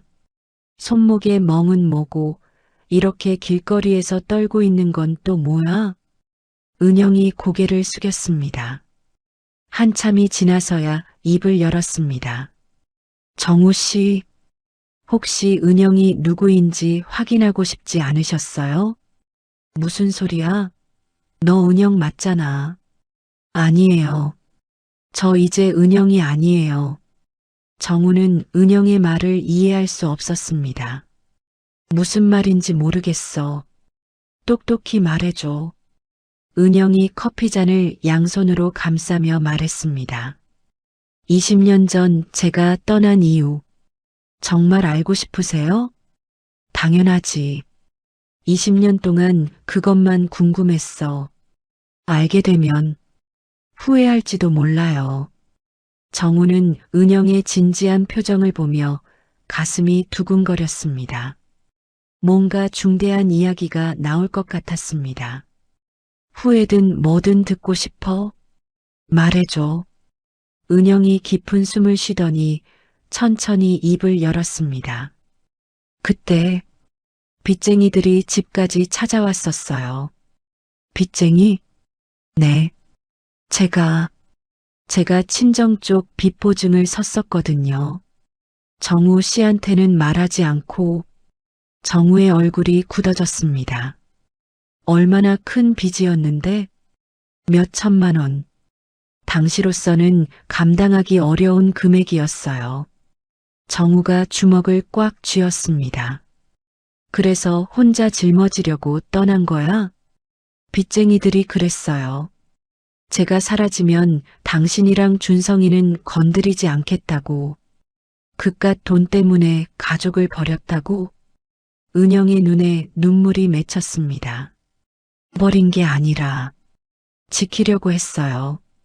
정우는 분노와 안타까움이 동시에 밀려왔습니다. 그럼 20년 동안 뭘 하고 살았어? 이런 꼴이 될 때까지? 처음에는 빚을 갚으려고 열심히 일했어요. 공장에서 식당에서 청소일까지. 그런데 이자가 눈덩이처럼 불어나더라고요. 아무리 갚아도 줄어들지 않았어요. 은영의 목소리가 점점 작아졌습니다. 그러다가 몸이 망가졌어요. 과로로 쓰러진 적도 있고, 그때부터 일자리 구하기가 어려워졌어요. 정우는 은영의 이야기를 들으며 가슴이 찢어지는 것 같았습니다. 왜 연락 한 번 하지 않았어? 같이 해결할 수 있었잖아. 연락하고 싶었어요. 정말 많이 하고 싶었어요. 그럼 왜 안 했어? 당신과 준성이가 저 없이도 잘 살고 있을 거라고 생각했어요. 제가 나타나면 오히려 방해가 될 거라고. 정우가 테이블을 세게 쳤습니다. 그건 내 혼자만의 생각이야. 우리가 얼마나 걱정했는지 알아? 카페 직원이 놀라서 쳐다봤습니다. 정우가 목소리를 낮췄습니다. 준성이가 얼마나 엄마를 그리워했는지 알아? 매일 밤 울었어. 은영이 고개를 감싸며 울기 시작했습니다. 미안해요. 정말 미안해요. 미안하다고 끝나는 일이 아니야. 20년이라는 시간이 얼마나 긴 시간인지 알아? 정우의 목소리에 20년간 쌓인 서운함과 원망이 담겨 있었습니다. 그런데 지금은 어떻게 살고 있어? 집은 있어? 은영이 고개를 저었습니다. 노숙 하고 있어요. 뭐라고? 가끔 쉼터에서 하룻밤 재워주기도 하지만 대부분은 길에서. 정우의 마음이 무너져 내렸습니다. 한때 사랑했던 여인이 이런 처지가 되었다는 것이 믿어지지 않았습니다. 은영아, 이제 그만하자. 다시 시작하자. 정우의 제안에 은영은 고개를 세차게 저었습니다. 안 돼요. 다시 시작할 수 없어요. 은영이 떨리는 목소리로 말했습니다. 왜? 이제 빚쟁이들도 없을 텐데. 그게 아니에요. 정우는 은영의 반응에서 뭔가 더 큰 문제가 있다는 것을 직감했습니다. 그럼 뭐야? 다른 이유가 또 있어? 은영이 한참을 망설이더니 조심스럽게 입을 열었습니다. 정우 씨, 저 이제 혼자가 아니에요. 정우의 얼굴이 굳어졌습니다. 무슨 뜻이야? 다른 사람이 있어요. 정우는 마치 머리를 둔기로 맞은 것 같은 충격을 받았습니다. 20년 동안 기다렸는데 은영에게는 다른 사람이 있다는 것입니다. 누구야? 어떤 사람인데? 그건 말하기 어려워요. 말하기 어렵다고? 나는 20년을 혼자 살았는데. 정우의 목소리가 커지자 은영이 움찔했습니다. 조용히 해주세요. 제발 조용히 하라고. 지금 내가 조용히 할 상황이야? 은영이 주위를 두리번거리며 불안해했습니다. 정우 씨, 목소리 좀 낮춰주세요. 정우는 은영의 반응이 이상하다는 것을 느꼈습니다. 단순히 부끄러워하는 것이 아니라 무언가를 두려워하는 것 같았습니다. 은영아, 혹시 그 사람이 너를 때리는 거야? 은영이 깜짝 놀라며 정우를 바라봤습니다. 아, 아니에요. 왜 그런 생각을 하세요? 손목 멍은 뭐고 이렇게 떨고 있는 건 뭐야? 은영이 소매로 손목을 가리며 급하게 말했습니다. 이건 제가 실수로. 실수로? 누가 봐도 손자국이잖아. 정우가 은영의 손목을 보려 하자 은영이 뒤로 물러났습니다. 정우 씨, 제발 그만해요. 그만하긴 뭘 그만해. 누가 너를 때리는 거야? 말해. 아무도 안 때려요. 하지만 은영의 목소리가 너무 떨리고 있어서 전혀 설득력이 없었습니다. 정우는 다른 접근을 시도했습니다. 그 사람, 어떤 사람이야? 직업은 뭐고? 그냥 평범한 사람이에요. 평범한 사람이 왜 여자 손목에 멍을 만들어? 정말 아니라고요. 은영이 소리를 지르자 카페 직원이 걱정스럽게 바라봤습니다. 정우가 죄송하다는 표시로 고개를 숙였습니다. 은영아, 솔직히 말해줘. 그 사람이 너를 괴롭히는 거지? 은영이 눈물을 흘리며 고개를 저었습니다. 아니에요. 정말 아니에요. 하지만 정우는 이미 확신하고 있었습니다. 은영이 가정폭력에 시달리고 있다는 것을 말입니다. 그 사람 이름이 뭐야? 왜 그걸 알려고 하세요? 당연히 알아야지. 내 전처를 때리는 놈이 누군지. 정우 씨, 제발 그냥 돌아가세요. 저한테 신경 쓰지 마세요. 신경 안 쓰라고? 내가 이 꼴이 되어 있는데 어떻게 신경을 안 써? 정우가 은영의 어깨를 잡으려 하자 은영이 깜짝 놀라며 뒤로 물러났습니다. 아야. 은영이 작은 신음을 내뱉었습니다. 정우가 살짝 건드린 어깨 부분에 상처가 있는 것 같았습니다. 어깨도 다쳤어? 보여줘. 아니에요. 괜찮아요. 정우는 더 이상 참을 수 없었습니다. 은영아, 그놈이 누구든 상관없어. 지금 당장 경찰서 가자. 안 돼요. 절대 안 돼요. 은영이 거의 공포에 질린 표정으로 만류했습니다. 왜 안 되는데? 폭력 당하고 있으면서 경찰서 가면 더 위험해져요. 더 위험하다고? 무슨 소리야? 은영이 주위를 살피더니 작은 목소리로 말했습니다. 그 사람, 보통 사람이 아니에요. 보통 사람이 아니라니? 무서운 사람들이랑 어울려요. 그래서 경찰도 별로 소용없어요. 정우는 상황이 생각보다 심각하다는 것을 깨달았습니다. 그럼 더욱 안 되잖아. 그런 위험한 놈한테서 빨리 도망쳐야지. 도망칠 수 없어요. 그 사람이 절 찾아낼 거예요. 찾아내면 어떻게 하는데? 은영이 몸을 떨며 말했습니다. 죽일 거예요. 정말로. 정우의 혈압이 올라가는 것을 느꼈습니다. 그런 위험한 놈한테 왜 갔어? 왜? 선택권이 없었어요. 길에서 얼어 죽을 뻔했을 때 그 사람이 도와줬거든요. 도와준다면서 때리고 있잖아. 처음에는 정말 도움이 됐어요. 따뜻한 곳에서 잘 수 있게 해줬고, 은영의 목소리가 점점 작아졌습니다. 그런데 언젠가부터 이상해졌어요. 저를 소유물처럼 생각하기 시작했어요. 그래서 계속 맞으면서 살고 있는 거야? 달리 갈 곳이 없어요. 그리고 그리고 제가 도망치면 그 사람이 화를 낼 거예요. 정우는 은영이 얼마나 절망적인 상황에 있는지 이해했습니다. 하지만 동시에 분노가 치밀어 올랐습니다. 은영아, 그 사람 이름만 말해줘. 내가 직접 만나볼게.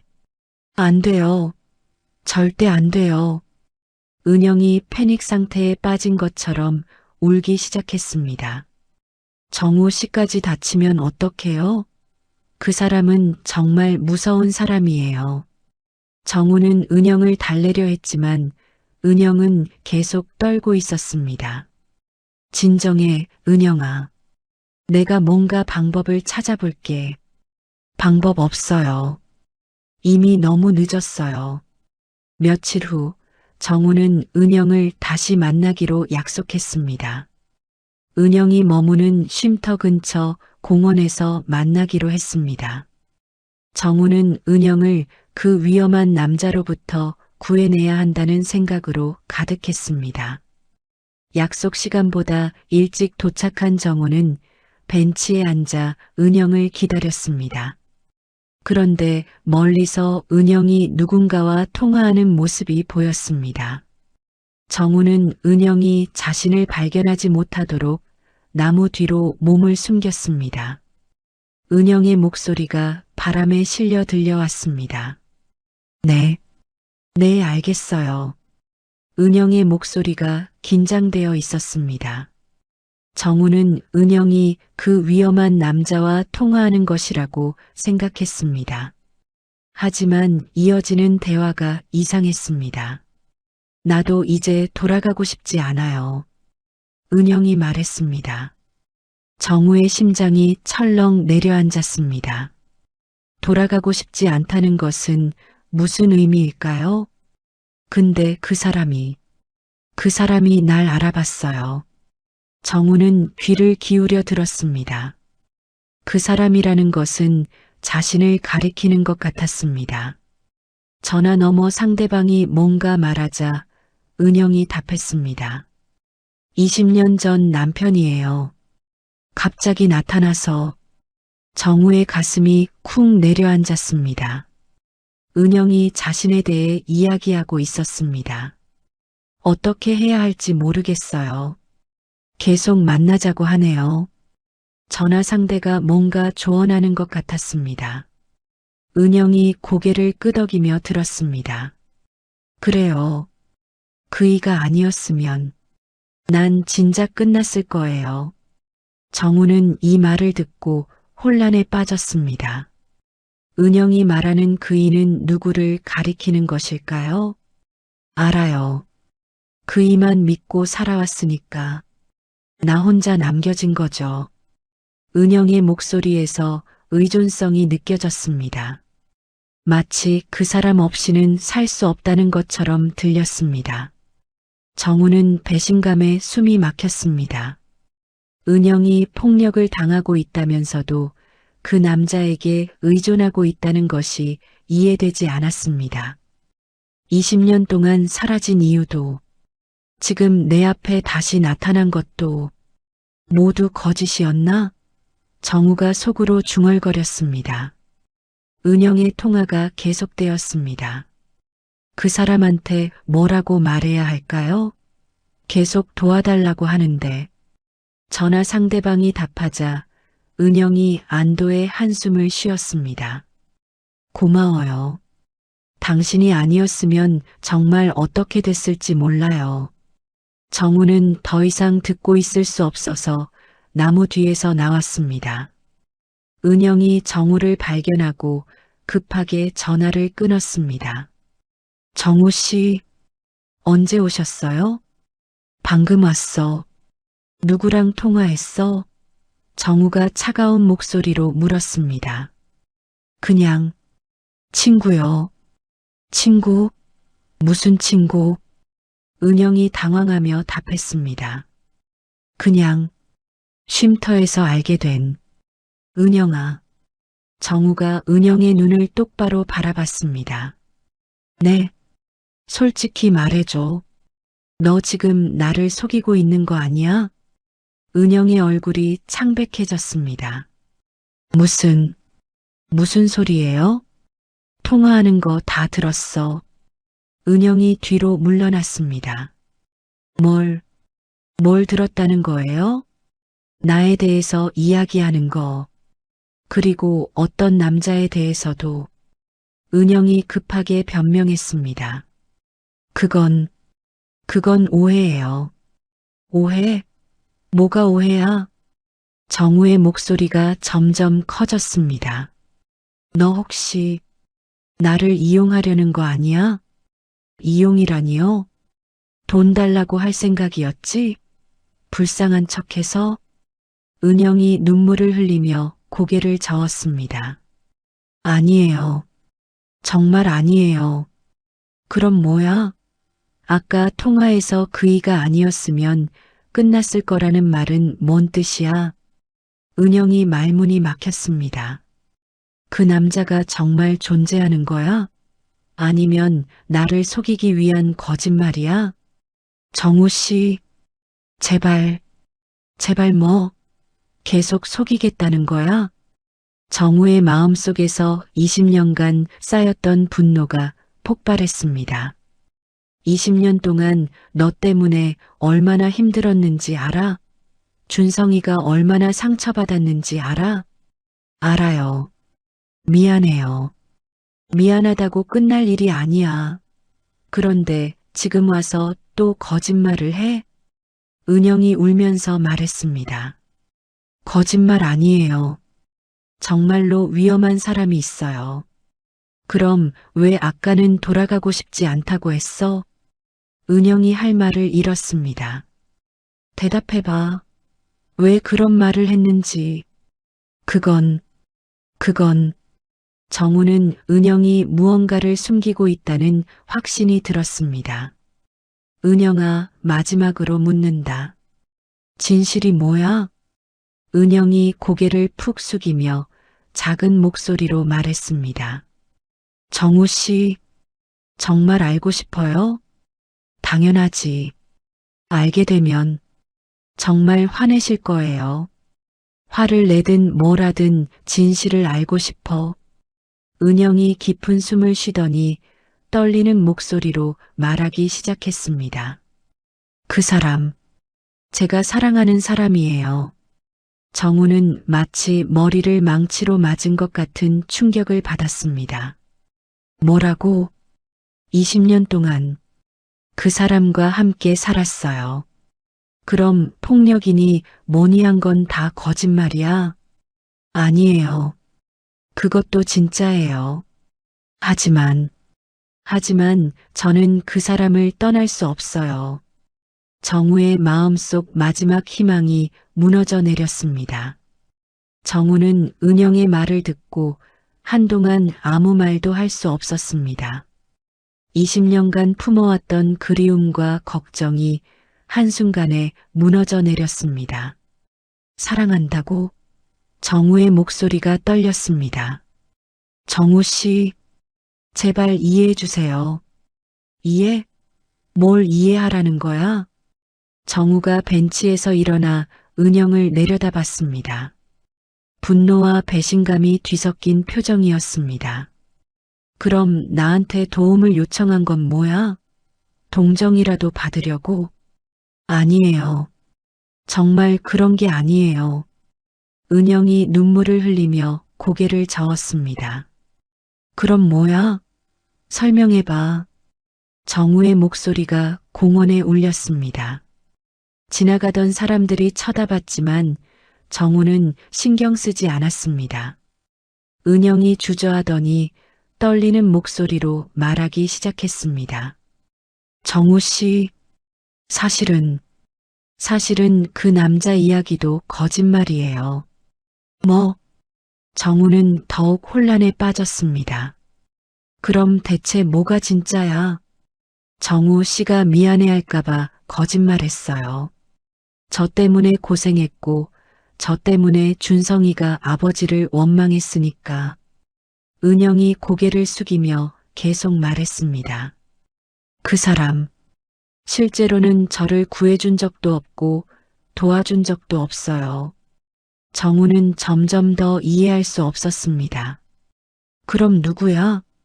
통화한 사람은? 쉼터 상담사예요.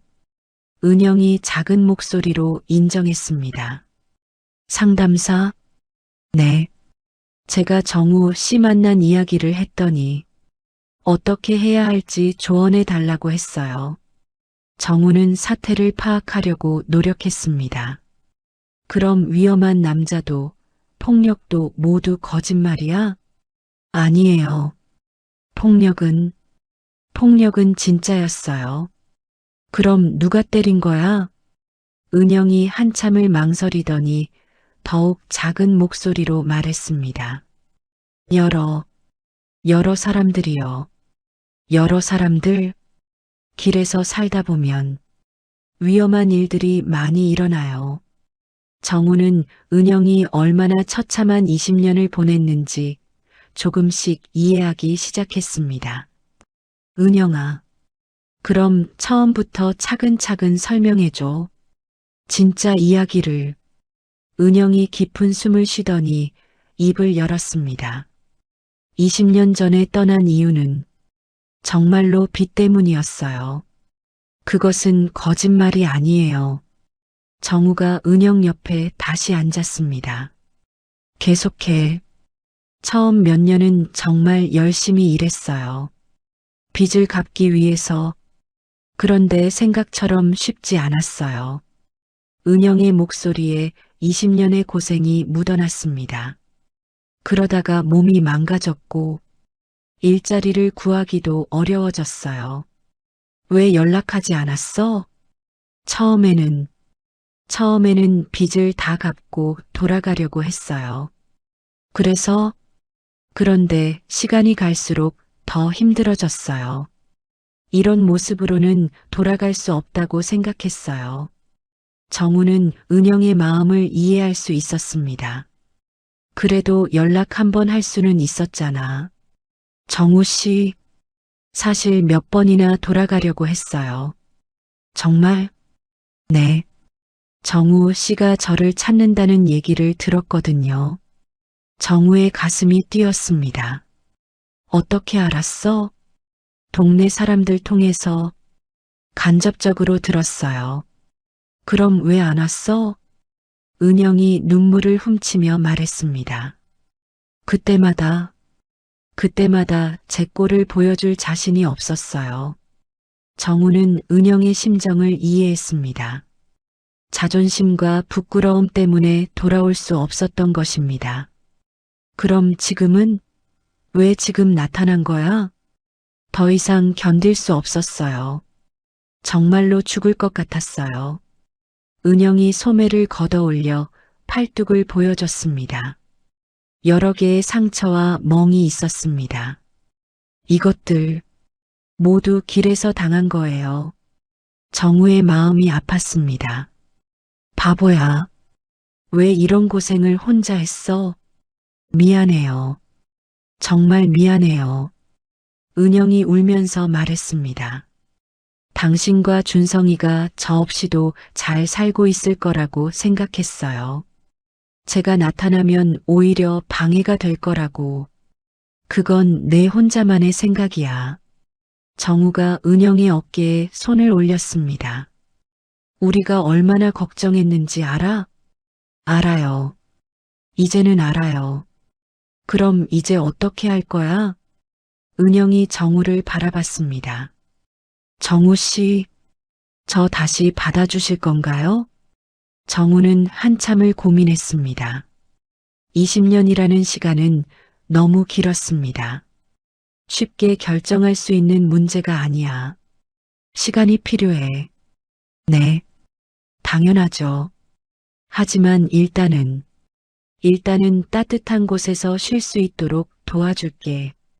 은영이 놀란 표정을 지었습니다. 정말요? 응. 고시원이라도 구해서 몸부터 추스리자. 고마워요. 정말 고마워요. 은영이 정우의 손을 잡았습니다. 20년 만에 느끼는 따뜻함이었습니다. 은영아. 네. 다시는 거짓말하지 마. 이제는 진실만 말하자. 네. 약속할게요. 정우는 은영을 바라보며 생각했습니다. 20년의 상처가 하루아침에 치유될 수는 없겠지만 적어도 진실을 알게 되었으니 새로운 시작이 가능할지도 모른다고 말입니다. 그럼 내일 고시원 보러 가자. 정말 괜찮을까요? 괜찮아. 천천히 해보자. 은영의 얼굴에 20년 만에 희망의 빛이 떠올랐습니다. 일주일 후 정우는 고시원에 자리를 잡은 은영을 만나러 갔습니다. 작은 방이었지만 은영에게는 20년 만에 얻은 안전한 공간이었습니다. 어때? 좀 나아졌어? 정우가 은영의 얼굴을 살펴봤습니다. 며칠 동안 쉬면서 은영의 얼굴에 조금씩 생기가 돌기 시작했습니다. 깨끗한 옷을 입고 머리도 단정하게 정리한 모습이었습니다. 네, 정말 고마워요. 오랜만에 편히 잤어요. 그나저나 은영아, 이제 준성이한테도 얘기해야 하지 않을까? 은영의 얼굴이 순간 굳어졌습니다. 준성이한테요? 응. 20년 동안 엄마가 어디 있었는지 궁금해했어. 준성이가 저를 용서할까요? 정우는 솔직히 확신할 수 없었습니다. 준성은 어머니가 사라진 후 상당한 상처를 받았고 그 상처가 아직도 남아있을 것이기 때문입니다. 모르겠어. 하지만 알 권리는 있다고 생각해. 은영이 불안한 표정으로 고개를 끄덕였습니다. 그럼 언제 만날까요? 내가 연락해 볼게. 마음의 준비를 하고 정우는 집으로 돌아가서 준성에게 전화를 걸었습니다. 준성아, 아빠야. 네, 아빠. 무슨 일이세요? 시간 될 때 한번 만났으면 해서. 중요한 얘기가 있어. 준성의 목소리에서 긴장이 느껴졌습니다. 무슨 일인가요? 아빠 건강에 이상이라도. 아니야. 건강은 괜찮고 그냥 만나서 이야기하자. 네, 알겠습니다. 이번 주말에 갈게요.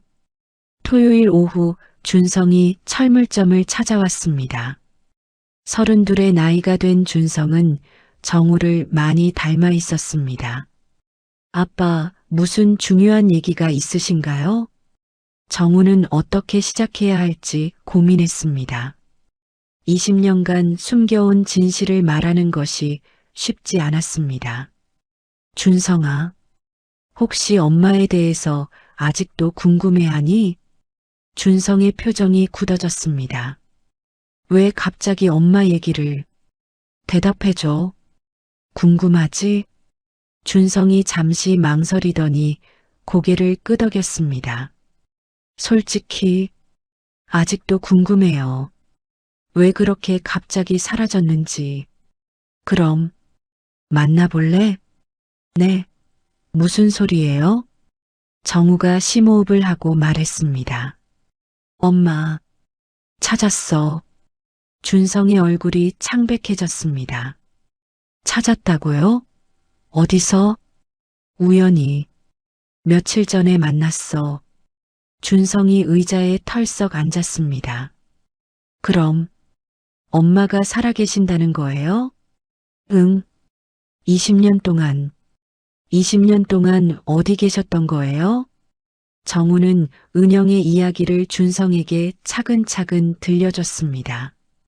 빚보증의 문제부터 시작해서 지난 20년간의 고생까지 모든 것을 말했습니다.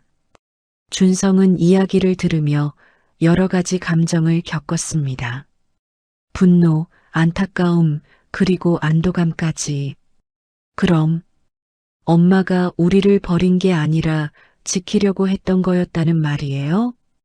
그렇다고 할 수 있지. 준성이 고개를 감쌌습니다. 아이고, 그럼 20년 동안 엄마를 원망했던 제가 잘못한 거네요. 아니야. 너도 피해자야. 엄마 지금 어디 계세요? 고시원에서 지내고 있어. 만나볼래? 준성이 한참을 고민했습니다. 솔직히 무서워요. 뭐가? 20년이라는 시간이 너무 길잖아요. 정우는 준성의 마음을 이해했습니다. 천천히 생각해도 돼. 아니요. 만날게요. 만나야 해요. 다음 날 정우와 준성은 함께 은영의 고시원으로 향했습니다. 은영은 아들을 만난다는 생각에 밤새 잠을 이루지 못했습니다. 정말 저를 만나고 싶어 하나요? 은영이 불안해했습니다. 준성이도 긴장하고 있어. 서로 마찬가지야. 고시원 1층 로비에서 만났습니다. 준성은 은영을 보자마자 뒤로 물러났습니다. 엄마, 정말 엄마 맞아요? 은영의 얼굴도 창백했습니다. 어린아이였던 아들이 이제 어른이 되어 있었습니다. 준성아, 미안하다. 은영이 고개를 들지 못했습니다. 엄마, 준성의 목소리가 떨렸습니다. 20년 동안 정말 많이 그리워했어요. 은영이 눈물을 흘리기 시작했습니다. 미안해. 정말 미안해. 왜 한 번도 연락하지 않으셨어요? 살아있다는 것만이라도 용기가 없었어. 준성이 분노와 당혹감을 동시에 드러냈습니다. 20년 동안 뭐 하다가 이제 와요? 아빠가 얼마나 힘들어 하셨는지 알아요? 알아. 다 내 잘못이야. 그럼 왜 그렇게 했어요? 준성의 목소리가 점점 커졌습니다.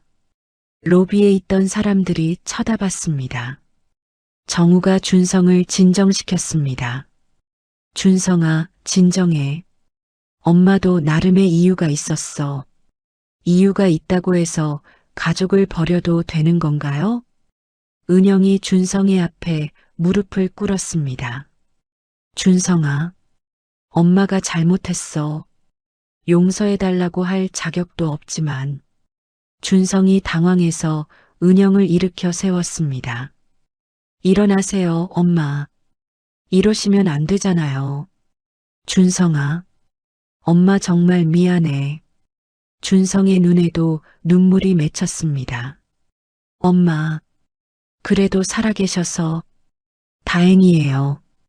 은영이 준성을 바라봤습니다. 용서해 줄 수 있겠니? 준성이 한참을 생각하더니 말했습니다.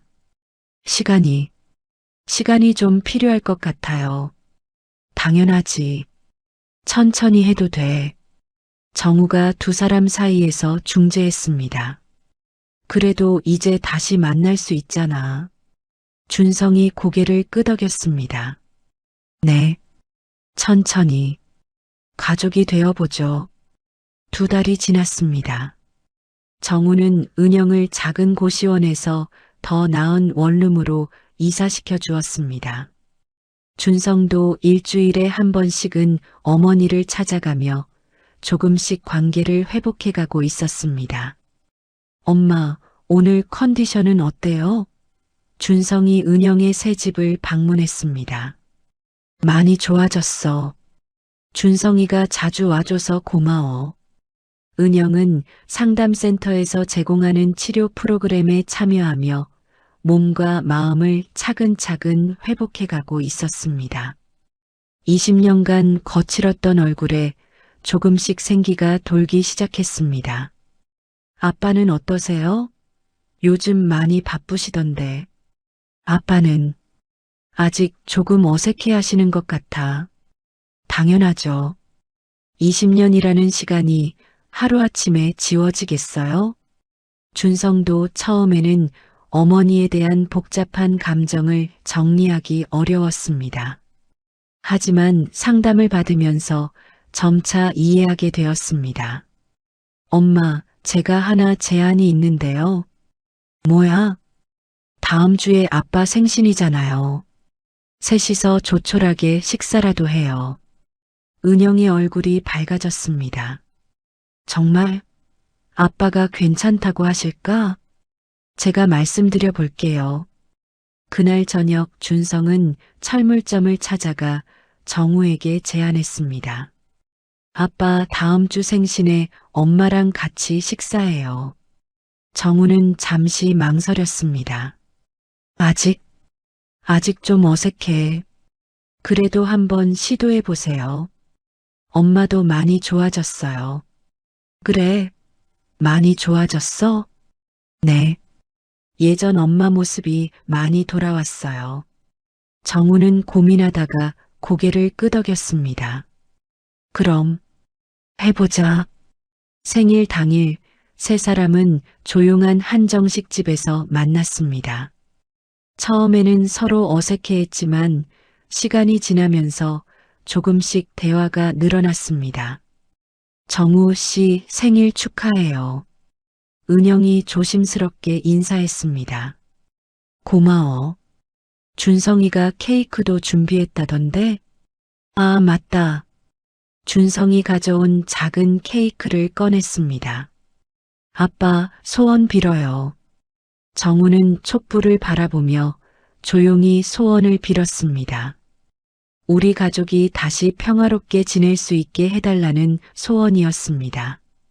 촛불을 끄자 은영이 박수를 쳤습니다. 축하해요, 정우 씨. 고마워, 은영아. 오랜만에 정우가 은영의 이름을 정답게 불렀습니다. 식사를 하며 세 사람은 예전 이야기도 나누고 앞으로의 계획도 이야기했습니다. 엄마, 이제 일자리도 구하셨다면서요? 준성이 물었습니다. 응. 상담센터에서 소개해 준 곳인데 청소일이야. 힘들지 않으세요? 괜찮아. 오히려 일이 있으니까 마음이 안정돼. 정우가 조심스럽게 말했습니다. 무리하지는 마. 몸이 완전히 회복되지 않았잖아. 고마워요. 조심할게요. 그날 이후 세 사람은 한 달에 2번씩 만나기로 했습니다. 갑자기 예전으로 돌아갈 수는 없지만 천천히 관계를 회복해 가기로 한 것입니다. 어느 겨울밤 정우는 은영을 만나러 갔습니다. 은영이 치료를 받으며 많이 안정되었다는 소식을 들었기 때문입니다. 은영아, 어떻게 지내고 있어? 많이 좋아졌어요. 악몽도 줄어들었고 다행이다. 정우가 은영에게 따뜻한 코트를 건넸습니다. 이거 뭐예요?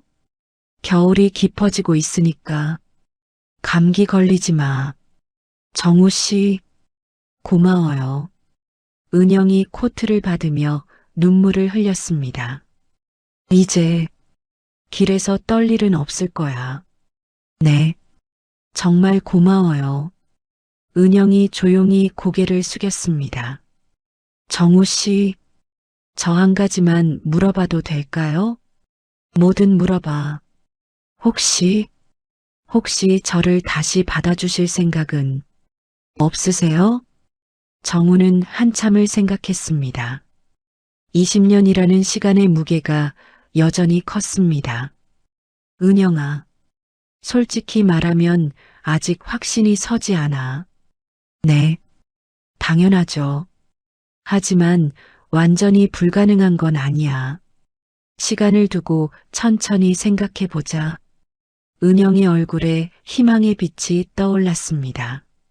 정말 기다려도 될까요? 기다리라는 건 아니야. 그냥 우리 모두 천천히 마음을 정리해 보자는 거야. 네, 알겠어요. 정우가 은영의 어깨에 손을 올렸습니다.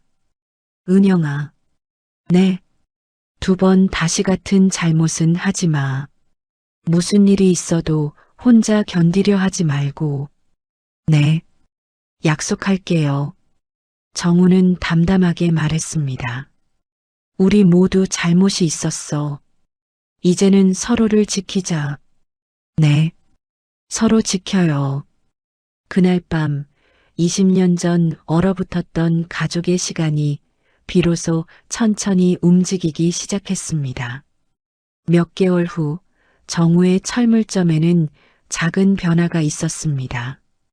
은영이 가끔 도움을 주러 오기 시작한 것입니다. 정리정돈이나 간단한 일들을 도와주었습니다. 정우 씨, 이 나사들 크기별로 정리했어요. 고마워. 확실히 혼자 할 때보다 훨씬 깔끔하네. 제가 할 수 있는 건 이런 일밖에 없어도. 무슨 소리야? 큰 도움이 되고 있어. 어느 날 저녁 준성이 철물점을 찾았을 때 부모님이 함께 일하는 모습을 보았습니다. 아빠, 엄마 뭐 하세요? 아, 준성아 왔니? 엄마가 정리 좀 도와주고 있어. 준성은 부모님이 자연스럽게 대화하는 모습을 보며 마음이 따뜻해졌습니다. 보기 좋네요. 정우가 은영을 바라보며 속삭이듯 말했습니다. 돌아와줘서 고맙다. 은영이 작은 미소를 지으며 답했습니다. 저야말로 기다려줘서 고마워요. 길 위에서 헤매던 20년의 시간이 끝나고 이제 새로운 시작이 기다리고 있었습니다. 귀한 시간 내어 이 영상을 함께 해주셔서 진심으로 감사합니다. 여러분의 한 번 시청, 한 줄 댓글이 저에게 큰 힘이 됩니다. 앞으로도 마음을 어루만지는 이야기로 보답드리겠습니다. 항상 건강하시고 따뜻한 하루 보내세요.